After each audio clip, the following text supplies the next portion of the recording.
मैं सुजाता पॉल हूँ, उत्तराखंड से आई हूँ और आप सबके माध्यम से इस सरकार से निवेदन भी करने आई हूँ, आग्रह करने आई हूँ और उनसे डिमांड भी करने आई हूँ कि हमारी तरफ देखिए, हम छोटा सा राज्य हैं और प्रधानमंत्री जी कहते हैं कि वो केदार बाबा में बड़ा विश्वास रखते हैं।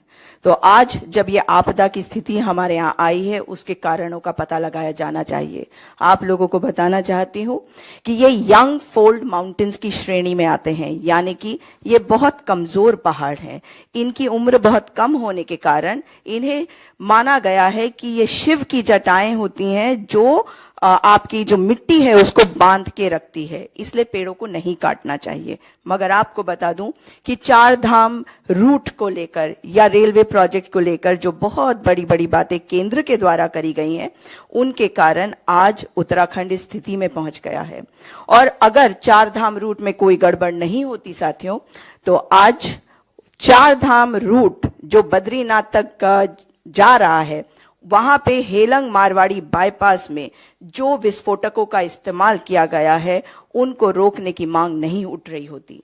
एक टीबीएम यानी कि टनल बोरिंग मशीन एनटीपीसी के उस टनल में फंसी हुई है, जिसको निकालने के लिए इन्होंने 200 से 250 विस्फोट किए 3 जनवरी 2023 को। और जब ये विस्फोट होने शुरू हुए तो दरारें अचानक से आई। आपको बताना चाहती हूं कि लोग घरों के बाहर आ गए और जब उन्होंने प्रदर्शन करना शुरू किया तब ये ब्लास्टिंग बंद करी गई। ब्लास्टिंग बंद होते ही जिस तरीके से वो दरार एकदम दरदरा के बढ़ रही थी, वो कुछ हल्का हुआ, लेकिन वो धीरे धीरे अब बढ़ ही रहे हैं। मैं ये बताना चाहूंगी आपको कि हमें ये समझना पड़ेगा कि हिमालय रेंज है क्या। ये हमें उस बर्फीली हवा से भी बचाती है जो नॉर्थ पोल से रशिया के, चाइना के रास्ते से हम तक भी पहुंच सकती है। तो प्रधानमंत्री जी का ये कहना कि पहाड़ों को इसलिए काटा जा रहा है ताकि चीन से हम मुकाबला कर सके, this doesn't hold water at all. इसलिए क्योंकि वो जो पहाड़ है, जैसा कि पवन जी आपने बताया अभी, वो ऐसे हैं, जब आप उन्हें काट देंगे तो उनका ग्रेडियंट ऐसा हो जाएगी, यानी कि वो खड़ी चढ़ाई हो जाएगी। और आप जानते हैं अगर मिट्टी कम है तो लैंडस्लाइड्स और बढ़ जाएगी। जो पहले ही लैंडस्लाइड के ऊपर, जो पहले ही ग्लेशियल डेब्री के ऊपर पहाड़ हैं, अगर आप उनके साथ छेड़खानी करते हैं तो आपदा की स्थिति मानव रचित, भाजपा रचित हो जाती है। और ये मोदी जी को समझना चाहिए। इस वक्त लोगों की जो मांगे हैं उनकी तरफ ध्यान नहीं दिया जा रहा।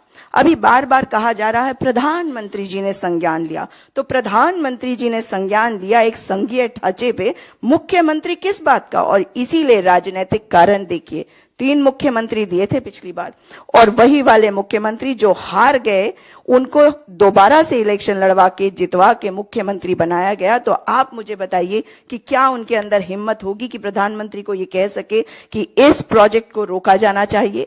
हमारे उत्तराखंड के सारे पहाड़ों को काटा जा रहा है, केंद्र की सरकार काट रही है, राज्य की सरकार परमिशन दे रही है। हिल कटिंग के कई मैटर्स पेंडिंग है माननीय उच्च न्यायालय के समक्ष, नेशनल ग्रीन ट्राइब्यूनल के समक्ष। आपको बताना चाहती हूं कि जिस जगह को भारत का पहला बायोस्फीयर, इको बायोस्फीयर डिक्लेयर किया था जयराम रमेश जी ने अपने पर्यावरण मंत्री होने के कार्यकाल के दौरान, वहां पर काट पीट कर जंगलों को नष्ट कर दिया जा रहा है। आप इस बात को अगर इस तौर पे समझेंगे कि जो जैव विविधता है उसकी हत्या हो रही है, मगर साथ में आज जोशीमठ के लोगों के साथ क्या हो रहा है, उनके साथ भी बहुत बड़ा अन्याय हो रहा है।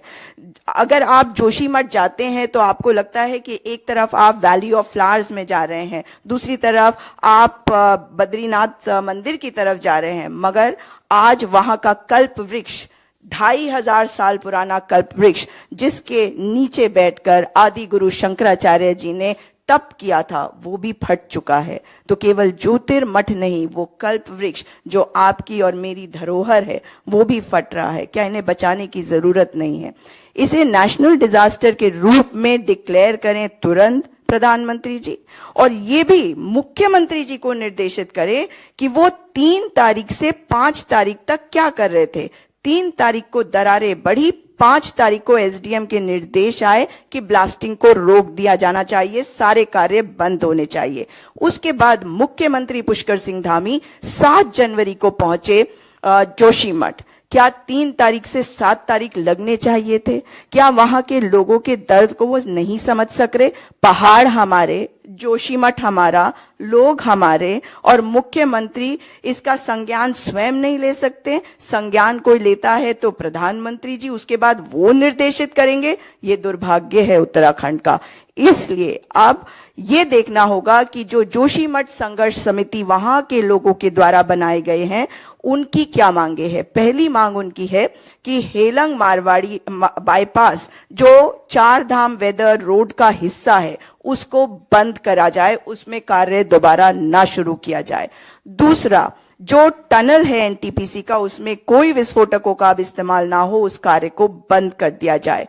तीसरा, जो बीमा इनको मिलना चाहिए था वहां के लोगों को, जो ओरिजिनल अग्रीमेंट हुआ था उसमें यह था कि जो लोग हैं अगर उनके साथ कोई हादसा होता है तो उनका बीमा करा जाएगा, वो अब तक नहीं हुआ, उस बीमा को करा जाना चाहिए। संघर्ष समिति और जो बाकी लोग हैं जोशीमठ के, उनको एक समन्वय समिति का हिस्सा बनाकर, एक समिति बनाकर मुख्यमंत्री से वार्ता भी करी जाए, पीएमओ से वार्ता करी जाए, ताकि नुकसान का जायजा लोगों को साथ लेकर करा जाए। ये लोकतंत्र है, इसमें तंत्र नहीं जन ही आगे रहेगा, और ये प्रधानमंत्री हो या मुख्यमंत्री हो, उनको समझना भी पड़ेगा और मानना भी पड़ेगा।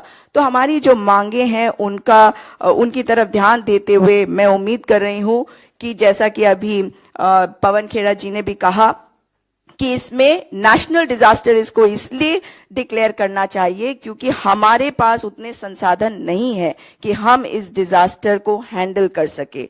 इसलिए आज हम सब भी आपके सामने हैं। आप लोगों की मदद के बिना जोशीमठ के लोगों की आवाज नहीं उठेगी।